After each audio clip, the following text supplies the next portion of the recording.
జగేశ్వర్ ధామ్, అల్మోరా, సమన్వయం. ఉత్తరాఖండ్లోని అల్మోరాకు 35 కిలోమీటర్ల దూరంలో ఉన్న జగేశ్వర్ ధామ్లోని పురాతన దేవాలయాలు శతాబ్దాలుగా ప్రకృతి అందాలతో నిండిన ఈ ప్రాంతానికి ఆధ్యాత్మిక శక్తిని అందజేస్తున్నాయి. ఇక్కడ దాదాపు 250 దేవాలయాలు ఉన్నాయి. వాటిలో 224 చిన్న మరియు పెద్ద దేవాలయాలు ఒకే చోట ఉన్నాయి. ఇతిహాస్. ఉత్తర భారతదేశంలోని గుప్త సామ్రాజ్యం సమయంలో కత్యూరి రాజులు హిమాలయ కొండలలోని కుమావోన్ ప్రాంతంలో ఉండేవారు. అదే కాలంలో జగేశ్వర ఆలయాలు కూడా నిర్మించబడ్డాయి. ఈ కారణంగా దేవాలయాలలో గుప్త సామ్రాజ్యం యొక్క సంగ్రహావలోకనం కూడా కనిపిస్తుంది. ఆర్కియాలజికల్ సర్వే ఆఫ్ ఇండియా ప్రకారం ఈ ఆలయాల నిర్మాణ కాలాన్ని 3 కాలాలుగా విభజించారు: కట్యూరి కాలం, ఉత్తర కాత్యూరి కాలం మరియు చంద్రకాలం. కుమావోన్లోని ఈ ధైర్యవంతులైన రాజులు మంచుతో నిండిన ప్రాంతంలో స్థిరపడ్డారు.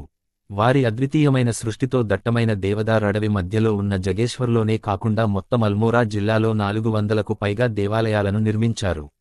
జగేశ్వర్లోనే 250 చిన్న మరియు పెద్ద దేవాలయాలు ఉన్నాయి. దేవాలయాలు చెక్క మరియు సిమెంటుకు బదులుగా పెద్ద రాతి రాళ్లతో నిర్మించబడ్డాయి. తలుపు ఫ్రేములు దేవుళ్ల మరియు దేవతల విగ్రహాలతో అలంకరించబడ్డాయి. దేవాలయాల నిర్మాణంలో రాగి రేకులు మరియు దేవదారు చెక్కలను కూడా ఉపయోగించారు. పరిస్థితి.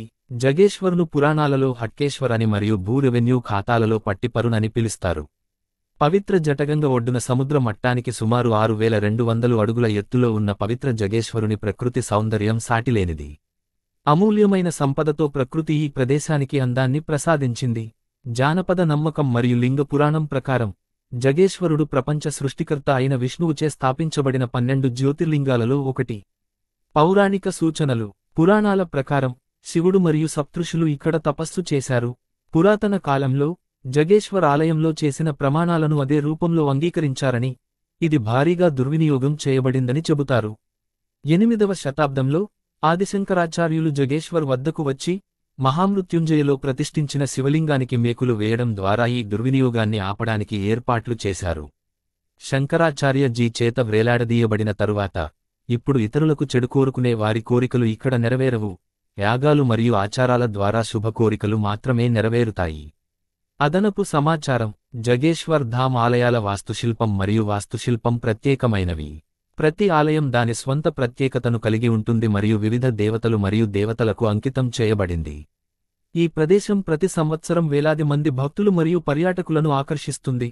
వారు శాంతి మరియు ప్రకృతి అందాలను అనుభవించడానికి ఇక్కడకు వస్తారు.